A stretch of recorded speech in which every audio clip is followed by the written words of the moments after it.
Good morning everyone. नमस्कार, मैं मनीषा साहू आप सभी का एजुकेशन हब के ऑनलाइन कोचिंग क्लास में स्वागत करती हूँ।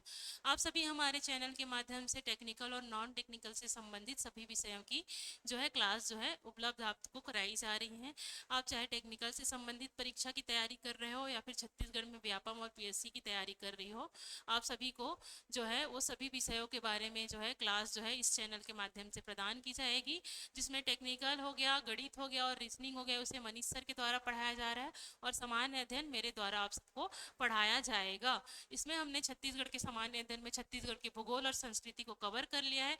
हमने पिछली कक्षा में छत्तीसगढ़ के इतिहास को प्रारंभ किया था, जिसमें हमने पाषाण काल के बारे में पढ़ा था। उसमें अंत में मैंने कुछ सवाल पूछे थे जिसका आंसर मैं यहाँ पे बता रही हूँ। आपने यदि पिछली कक्षा को नहीं देखा है तो जाकर देखिए और इसके साथ ही हम आज के क्लास को आगे बढ़ाएंगे।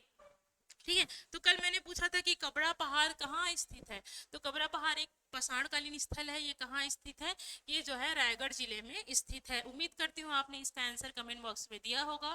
फिर चितवा डोंगरी किस पाषाण काल से संबंधित है? तो यह नौ पाषाणकालीन से संबंधित स्थल है। कहाँ स्थित है? राजनांदगांव में स्थित है। ये चीनी सभ्यता को दर्शाता है। किसको समझाता है? चीनी सभ्यता को दर्शाता है। इसमें ड्रैगन का चित्र मिला है। ठीक है। छत्तीसगढ़ का सबसे प्राचीन और लंबी गुफा कौन सी है? तो सबसे प्राचीन गुफा कौन सी है? सिंघनपुर की गुफा है, जो कि रायगढ़ में स्थित है। और सबसे लंबी गुफा कौन सी है? सबसे लंबी गुफा बोतलदा है। ये भी कहाँ है? रायगढ़ में स्थित है। ठीक है। इतना हमने देखा था। इसके बाद हम आज के क्लास में जो है महाकाव्य का काल देखते हैं। उससे पहले देखेंगे कि मतलब पाषाण काल के बाद सिंधु काल आता है, सिंधु घाटी सभ्यता आती है। सिंधु घाटी सभ्यता में छत्तीसगढ़ का कोई भी उल्लेख नहीं मिलता है। ये जो है सिंधु और उसकी सहायक नदियों तक सीमित था। ठीक है। जो सिंधु सभ्यता थी, जो भारत के परिप्रेक्ष्य में हम पढ़ते हैं। उसके बाद वैदिक काल आता है। वैदिक काल में हम दो काल पढ़ते हैं, उत्तर वैदिक काल और जो है हम लोग क्या पढ़ते हैं? ऋग्वेद काल पढ़ते हैं। ऋग्वेद काल में भी छत्तीसगढ़ का कोई उल्लेख नहीं मिलता है और उत्तर वैदिक काल में भी छत्तीसगढ़ की कोई विशेष जानकारी हमको नहीं प्राप्त होती है। तो उसके बाद कौन सा काल आता है? महाभारत और रामायण का काल आता है। महाभारत और रामायण के काल में छत्तीसगढ़ का उल्लेख कहीं कहीं पे मिलता है। ठीक है। तो हम उसी को आज इसकी क्लास में पढ़ना और समझना शुरू करते हैं। ठीक है। तो पहला है महाभारत काल। ठीक है। महाभारत काल में क्या होता है? महाभारत काल, हम किसी भी काल को या फिर किसी भी इतिहास के वंश को, राजवंश को पढ़ेंगे तो हम उस समय छत्तीसगढ़ को किस नाम से जाना जाता है उससे पहले देखते हैं, क्योंकि ये जो है सवाल पूछा जाता है। तो महाभारत काल में छत्तीसगढ़ को किस नाम से जाना जाता था? तो महाभारत काल को छत्तीसगढ़ को महाकौशल के नाम से जाना जाता था। किस नाम से जाना जाता था? महाकौशल के नाम से जाना जाता था। तो उसी समय छत्तीसगढ़ के बस्तर में, बस्तर को उससे बस्तर नाम नहीं था उस समय, क्या करते थे? छत्तीसगढ़ का जो दक्षिण भाग था, जो दक्षिण भूभाग था, उसे किस नाम से जाना जाता था? कांतार या फिर महाकांतार के नाम से जाना जाता था। ठीक है। कहीं कहीं पे जैसे रामायण काल में इसको दंडकारण्य के नाम से जाना जाता था। तो इसके पीछे भी क्या थी? एक कहानी थी कि दंडक नाम के राजा थे। ठीक है। तो उसी के परिप्रेक्ष्य में क्या हुआ था, मतलब एक तरीके से उसको श्राप मिलता है दंडक को। उसको बोला जाता है कि जितना तुम्हारा भव्य जो है साम्राज्य है वो सब किस में बदल जाएगा? वो सब पहाड़ और पेड़ पौधों में या फिर घने जंगल में बदल जाएगा। उसी के नाम से इसे दंडक या फिर दंडक राजा के नाम पे इसे दंडकारण्य कहा गया है। ठीक है। इतना समझ में आ गया। उसके बाद देखते हैं के काल से संबंधित जो प्रमुख साक्ष्य जो है महाभारत कालीन जो है वो छत्तीसगढ़ में कहाँ कहाँ स्थित है। ठीक है। तो छत्तीसगढ़ में कहाँ कहाँ स्थित है? मैप से समझते हैं। ठीक है। कुछ ज्यादा ही छोटा हो गया है।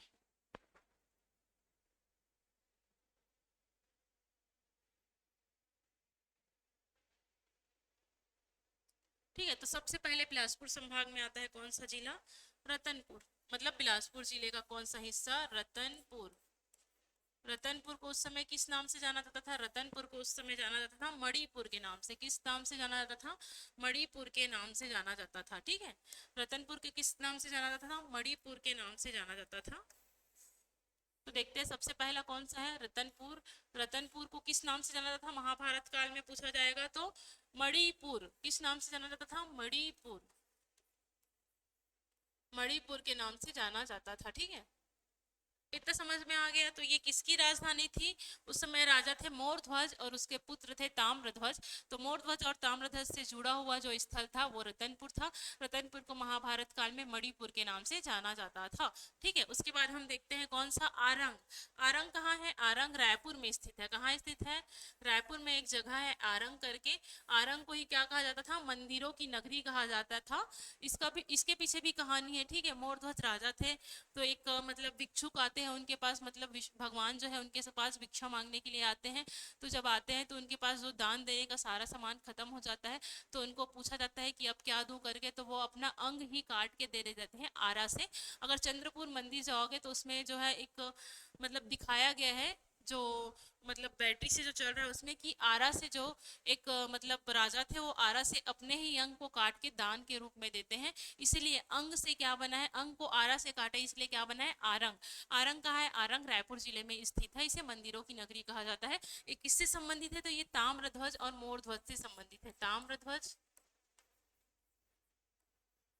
और मोरध्वज से संबंधित है। ये दोनों चीज समझ में आई? मोर ध्वज से संबंधित है। ठीक है, इतना समझ में आ गया। उसके बाद देखते हैं दमाऊ दहरा। दमाऊ दहरा के बारे में तो जानते होंगे जांजगीर वासियों, क्योंकि जांजगीर के पास में ही, मतलब अभी तो शक्ति जिला में चला गया है ना। शक्ति जिला में कहाँ चला गया? ये आरंग जो है, सॉरी दमाऊ दहरा कहाँ चला गया? शक्ति जिला में स्थित है। ठीक है, दमाऊ दहरा ये जो है महाभारत काल में वन मंडल या फिर वन पर्व में उल्लेखित ऋषभ देव, ऋषभ देव एक ऋषि हैं, इन्हीं का उल्लेख जो महाभारत में मिलता है, इसका साक्ष्य कहाँ मिलता है? दमाऊ दरहा में मिलता है। ये कौन से जिले में आता है? ये शक्ति जिले में आता है। ठीक है, इतना समझ में आ गया। उसके बाद हम आगे पढ़ते हैं। ये दमाऊ दरहा और कहीं कहीं भी देखने को मिलेगा। ठीक है, उसके बाद देखते हैं खल्लारी। खल्लारी कहाँ स्थित है? महासमुंद जिला में है खल्लारी। महासमुंद जिला में कौन सा स्थल स्थित है? खल्लारी स्थित है। ठीक है, तो ऐसा माना जाता है जब जो कौरव पांडव थे, है ना, उन जो उनको जब वनवास हुआ रहता है तो वो जो है वनों में भटकते रहते हैं। तो जो है उनके द्वारा, उनके भाई के द्वारा क्या किया जाता है? लाख गृह का निर्माण किया जाता है। ठीक है, जिसे लाख गृह कहा जाता है। ठीक है, तो लाख गृह का जो निर्माण किसमें कहा, कहाँ किया जाता था? खल्लारी में किया गया है। यहाँ पे भीम के पद चिन्ह मिले हैं और भीम का चूल्हा भी मिला है, मतलब बहुत बड़े पैर का साक्ष्य मिला है चट्टान में, जिसे भीम पैर के नाम से जाना जाता है। ठीक है, तो खल्लारी कहाँ स्थित है? महासमुंद में स्थित है। उसके बाद देखते हैं हम लोग क्या, सिरपुर। सिरपुर भी जो है महाभारत कालीन एक स्थल है। सिरपुर, सिरपुर को किस नाम से जाना जाता था? चित्रांगदपुर के नाम से जाना जाता था। किस नाम से? चित्रांगद पुर के नाम से जाना जाता था। इस समय महानदी को किस नाम से जाना जाता था? महानदी को चित्रोत्पला के नाम से जाना जाता था। किस नाम से जाना जाता था? चित्रोत्पला, चित्रोत्पला के नाम से जाना जाता था। ठीक है, तो ये सिरपुर जो है प्राचीन नाम क्या था? चित्रांगदपुर था। इस समय महानदी जो यहाँ से बहती थी वो किस नाम से जानी जाती थी? चित्रोत्पला के नाम से जानी जाती थी। ठीक है, और इसका ये जो अर्जुन के पुत्र थे बब्रुवाहन, अर्जुन के पुत्र, ठीक है, अर्जुन के पुत्र हैं बब्रुवाहन, उसकी राजधानी के रूप से इसका उल्लेख मिलता है। अर्जुन, अर्जुन के पुत्र कौन थे? बब्रुवाहन, बब्रुवाहन। ठीक है, कौन थे? बब्रुवाहन। ठीक है, इसके, इनकी राजधानी थी। ठीक है, इनकी राजधानी थी।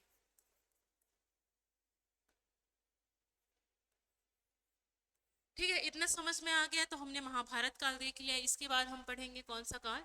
रामायण काल। ठीक है, महाभारत काल के बाद क्या पढ़ेंगे हम? रामायण काल। तो महाभारत काल उम्मीद करती हूँ आप सभी को समझ में आया होगा। आगे हम पढ़ते हैं और रामायण काल के बारे में जो है चर्चा करते हैं। ठीक है,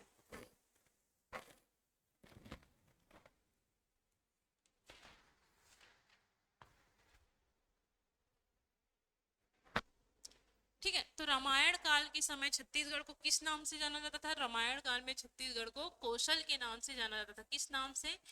कौशल। किस नाम से जाना जाता था? कौशल के नाम से जाना जाता था, क्योंकि ये कौशल दो थे, एक था उत्तर में कहाँ, उत्तर प्रदेश में अयोध्या के आसपास में था कौशल, तो उसे उत्तरी कौशल कहा जाता था, और क्योंकि छत्तीसगढ़ दक्षिण में है तो इसे दक्षिण कौशल के नाम से जाना जाता था। ठीक है, इतना समझ में आ गया। उसके बाद हम देखते हैं बस्तर। बस्तर को किस नाम से जाना जाता था? दंडकारण्य। किस नाम से जाना जाता था? दंडकारण्य के नाम से जाना जाता। मैंने बताया दंडक नाम के राजा थे, है ना, दंडक नाम के राजा थे जिन्हें श्राप मिलता है, श्राप के कारण वो पूरा क्षेत्र किससे में बदल जाता है? घने वन में बदल जाता है, इसीलिए उसे क्या कहा जाता है? दंडकारण्य कहा जाता है। दो शब्द से मिला है, दंडक प्लस आरण्य। आरण्य मतलब जंगल होता है। ठीक है, इस समय छत्तीसगढ़ की बोली कैसी थी? कोसली बोली। कैसी थी? कोसली बोली। ये पूछा गया है, छत्तीसगढ़ की प्राचीन बोली कैसी है, या फिर कौन सी थी? कोसली बोली थी। ठीक है, अब देखते हैं जब भगवान राम जी को वनवास होता है 14 वर्ष का, तो 14 वर्ष के वनवास में जो है छत्तीसगढ़ से होते हुए जो है राम भगवान जी यहाँ से गुजरे हैं। तो ऐसे कितने स्थल हैं छत्तीसगढ़ में? तो ऐसे 75 स्थल हैं जो छत्तीसगढ़ में चिन्हांकित किए गए हैं। ठीक है, तो भूपेश बघेल की सरकार जब छत्तीसगढ़ में थी तो उन्होंने राम वन गमन पथ एक योजना लाया था, एक कार्यक्रम लाया था, जिसके तहत छत्तीसगढ़ के जो है 51 स्थलों को क्या किया जाता था? विकास किया जाता था, जिसमें से प्रथम चरण में कुल 9 स्थलों का विकास करने का जो है नींव रखा गया था भूपेश बघेल की सरकार के द्वारा। अभी क्योंकि सरकार बदल गई है तो पता नहीं ये जो है कंटिन्यू रहेगा कि नहीं। प्रारंभ में ये 9 थे, बाद में एक जोड़ा गया, चंपारण्य। कौन जोड़ा गया? चंपारण्य जो है इसमें जोड़ा गया था। तो टोटल कितने स्थल हो गए? 10 स्थल जो है प्रथम में है राम वनगमन उसमें सूची में शामिल थे। ठीक है, तो इसमें एक मतलब स्टोरी जान लेते हैं, उसके बाद इसको कंटिन्यू करेंगे। ठीक है, बस्तर क्षेत्र में मतलब मैगल पर्वत श्रेणी के दक्षिण साइड में, ठीक है, दक्षिण साइड में एक राजा थे भानुमंत। भानुमंत की राजा थे कौशल्या। कौशल्या जी का विवाह हुआ था उत्तर कौशल के दशरथ के साथ। ठीक है, जब दशरथ के साथ विवाह हुआ तो चूंकि भानुमंत की कोई जो क्या नहीं थी संतान, मतलब कोई भी क्या नहीं थी, उत्तराधिकारी नहीं थे, तो जो संपूर्ण जो इनकी जो साम्राज्य है वो किसको चला गया? राजा दशरथ को मिल गया। अब राजा दशरथ को मिला तो वो किसके अंतर्गत आ गया? राम जी के अंतर्गत आ गया। ठीक है, तो इसी में एक वीडियो आया था कि किसी ने पूछा था किसी गुरुजी से कि मतलब माता कौशल्या के किसी भाई का वर्णन जो है मिलता है कि नहीं, या फिर राम भगवान के मामा का नाम क्या है करके। तो अगर हम छत्तीसगढ़ के इतिहास को देखें तो भानुमंत की कोई भी क्या नहीं थे, उत्तराधिकारी नहीं थे, इसलिए छत्तीसगढ़ का साम्राज्य किसको मिल गया? छत्तीसगढ़ के दक्षिण दंडकारण्य का साम्राज्य किससे मिल गया? दशरथ, राजा दशरथ को मिल गया। तो इतना समझ में आ गया। भानुमंत थे, भानुमंत की पुत्री थी कौशल्या। कौशल्या का विवाह हुआ था उत्तर के, इसको यहाँ पे देख लेते हैं। ठीक है, कौन थे? भानुमंत थे। भानुमंत एक राजा थे जो कि दंडक क्षेत्र में रहते थे। इनकी पुत्री थी कौशल्या। कौशल्या का विवाह किससे हुआ था? राजा दशरथ से इनका विवाह हुआ था। ठीक है, तो ये विवाहित होके कहाँ चली गई? अयोध्या, मतलब उत्तर कोशल में शादी होके चली गई। फिर इनका संपत्ति जो है इनका उत्तराधिकारी नहीं होने के कारण किसको मिल गया? राजा दशरथ को मिल गया। ठीक है, इतना समझ में आ गया। अब आगे पढ़ते हैं। इनको जब 14 वर्ष का वनवास होता है तो छत्तीसगढ़ के कौन कौन से स्थल से राम जी जो है गुजरे हैं। ठीक है,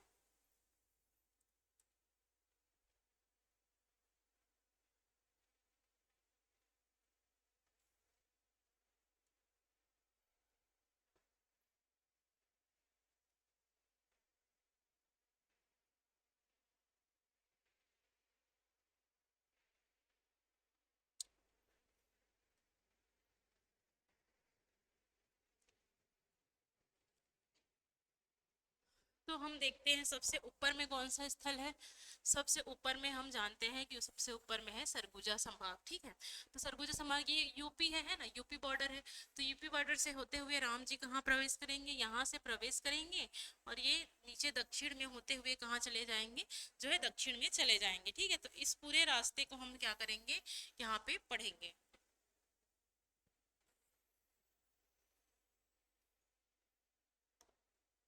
इतना समझ में आया? ठीक है, तो हम सबसे पहले देखते हैं कोरिया जिला। कौन सा जिला? कोरिया।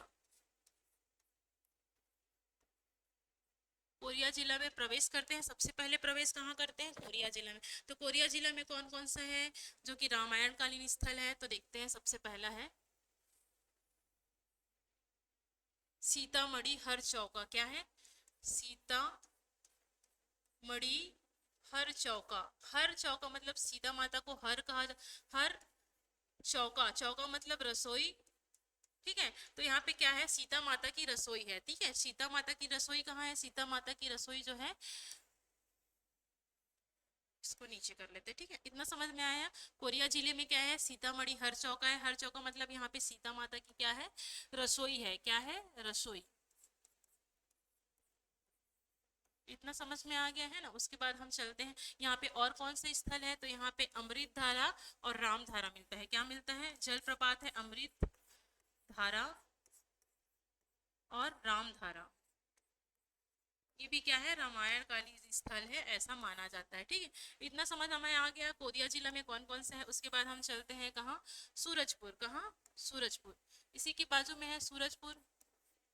यहाँ पे इंपॉर्टेंट है, सूरजपुर में ही क्या है, कौन सी पर्वत है, पर्वत श्रेणी है रामगढ़ की पहाड़ी। क्या है, रामगढ़ की पहाड़ी। ठीक है, रामगढ़ की पहाड़ी में 3 ठो गुफा मिलता है। कौन कौन सी 3 गुफाएं मिलती हैं, वो 3 गुफाओं का नाम है क्या, सीता बेंगरा,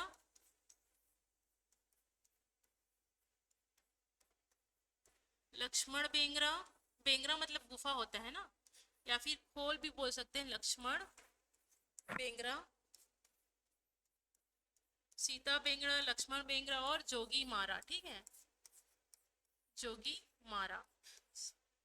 ये 3 गुफाएं मिलती हैं। ये भी क्या है, रामायण कालीन स्थल है। इसको डिटेल से बाद में पढ़ेंगे, अभी हम स्थलों को देख लेते हैं। ठीक है, रामगढ़ की पहाड़ी कहाँ है, सूरजपुर में स्थित है।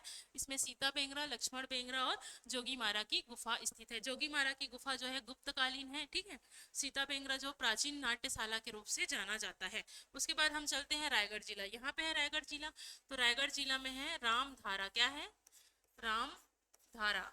ऐसी मान्यता है कि जब वन में थे तो सीता माता को क्या हुआ था, पानी प्यास लगा था। तो जब पानी प्यास लगा था तो राम जी ने बाढ़ से जो है एक जल प्रपात बनाया था, जिसे क्या नाम से जाना जाता है, रामधारा के नाम से जाना जाता है। ये कौन से जिले में है, रायगढ़ जिले में है।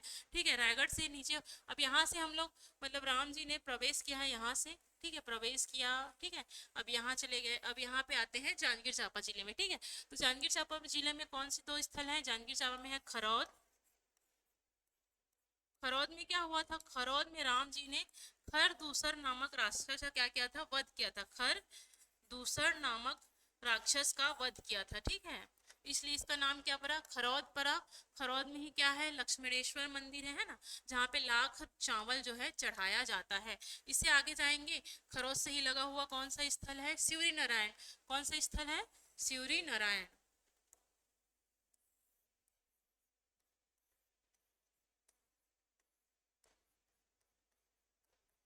ठीक है, और यहाँ खरौद में ही है सबरी माता का मंदिर है। क्या है, सबरी माता का मंदिर है। ठीक है, सबरी मंदिर है। ये क्वेश्चन पूछा गया था कि सबरी मंदिर कहाँ है करके, तो बहुत लोगों ने शिवरी नारायण में लगाया था। ठीक है, तो शिवरी नारायण में क्या है, जो सबरी थे, सबरी ने जो है राम भगवान के जूठे पेड़ खिलाए थे। क्या खिलाए थे, जूठे पेड़ जो है सबरी द्वारा जो है राम भगवान को खिलाया गया था। तो सबरी माता का आश्रम कहाँ है, सबरी माता का आश्रम है शिवरी नारायण में। इन्होंने दोने में जो है राम भगवान के लिए क्या किया था, बेर रखे थे।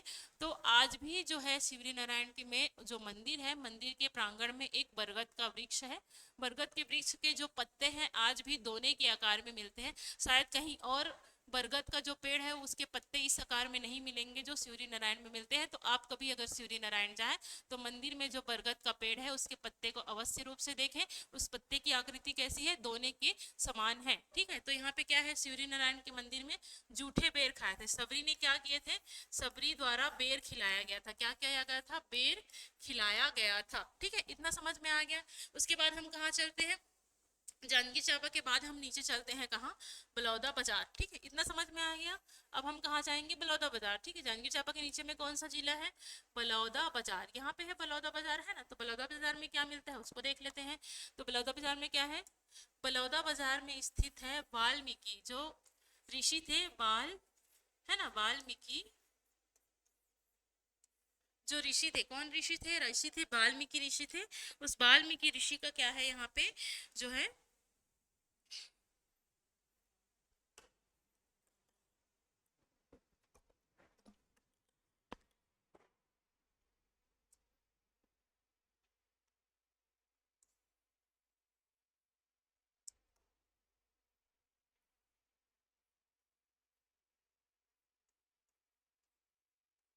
वाल्मीकि ऋषि का क्या है, आश्रम है यहाँ पे, ठीक है।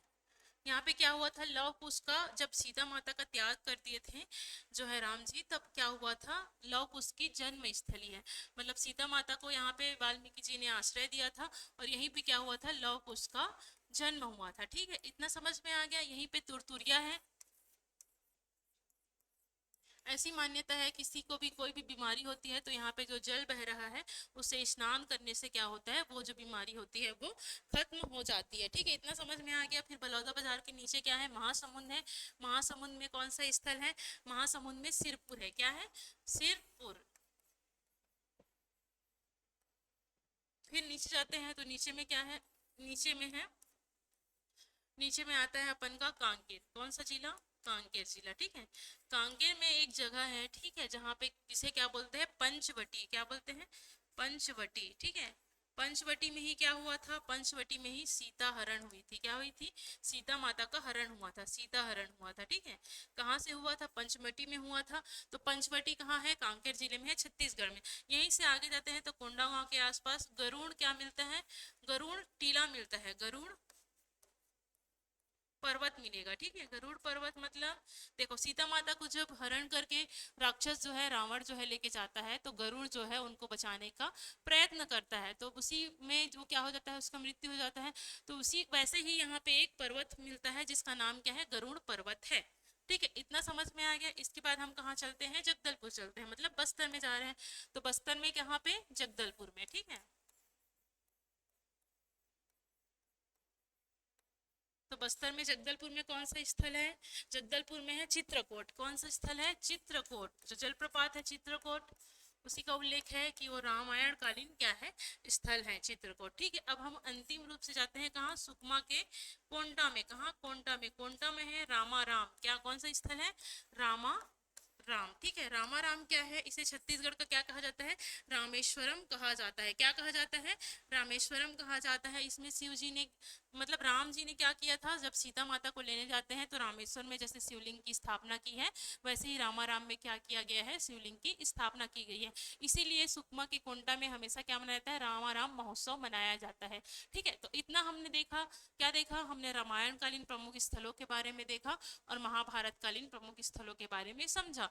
तो मैं उम्मीद करती हूँ कि आप सभी को इतिहास का ये क्लास जो है समझ में आ रहा होगा। आप कमेंट बॉक्स में जरूर अपनी राय दें कि आपको ये क्लास कैसा लग रहा है, क्या ये क्लास आगे कंटिन्यू रखनी चाहिए कि नहीं रखनी चाहिए, आप सभी के लिए ये उपयोगी है या नहीं है, ठीक है। इसी क्रम में हम इसका जो है कुछ क्वेश्चन देख लेते हैं और इस क्लास को जो है समाप्त करते हैं।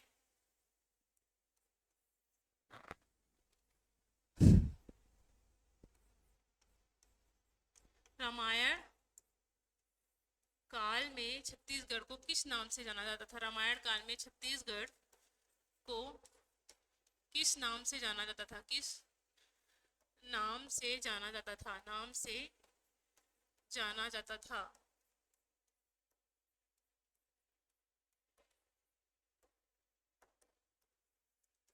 ठीक, इतना समझ में आ गया कि रामायण काल में छत्तीसगढ़ को किस नाम से जाना जाता था, ठीक है। सिरपुर का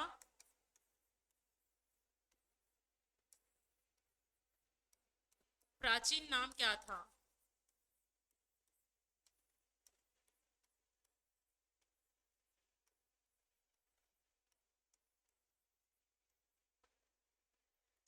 तीसरा देखते हैं।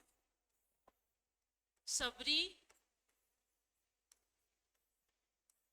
द्वारा राम जी को बेर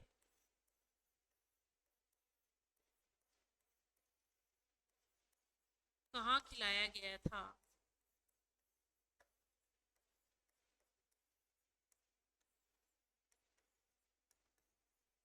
ठीक है। इतना देखते हैं तो पहला इसका ऑप्शन देख लेते हैं, पहले का। रामायण काल में को छत्तीसगढ़ में किस, छत्तीसगढ़ को किस नाम से जाना जाता था, पहला कौशल, दूसरा ऑप्शन नंबर बी महाकौशल,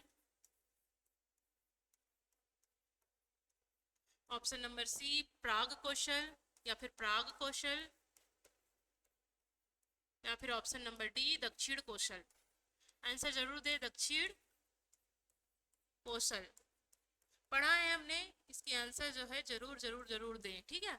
उसके बाद देखते हैं सिरपुर का प्राचीन नाम क्या था। पहला है श्रीपुर, ऑप्शन नंबर बी है सिरपुर ही नाम था।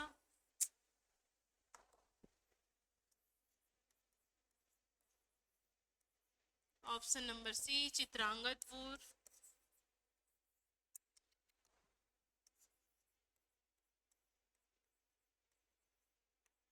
ऑप्शन नंबर डी इनमें से कोई नहीं।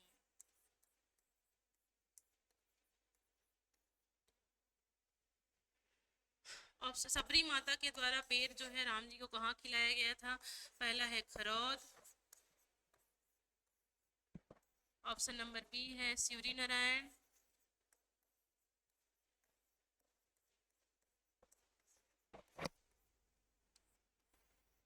ऑप्शन नंबर सी है दमाउदरहा, ऑप्शन नंबर डी है कांकेर। तो आप सभी ये 3 क्वेश्चन का जवाब जरूर दें, आंसर करें, कमेंट में क्लास कैसा लगा वो भी कमेंट में बताएं। तो आगे की क्लास हम कल देखेंगे या फिर अगली वीडियो में हम जो है छत्तीसगढ़ के इतिहास के बारे में आगे चर्चा करेंगे। यदि आप सभी को एडीओ को क्लास चाहिए, एडीओ के सिलेबस के बारे में क्लास चाहिए, तो आप सभी कमेंट जरूर करें या फिर ज़्यादा जानकारी के लिए हमारे नंबर में कॉन्टेक्ट करें। तब तक के लिए धन्यवाद, मिलते हैं अगली क्लास में। शुभ रात्रि।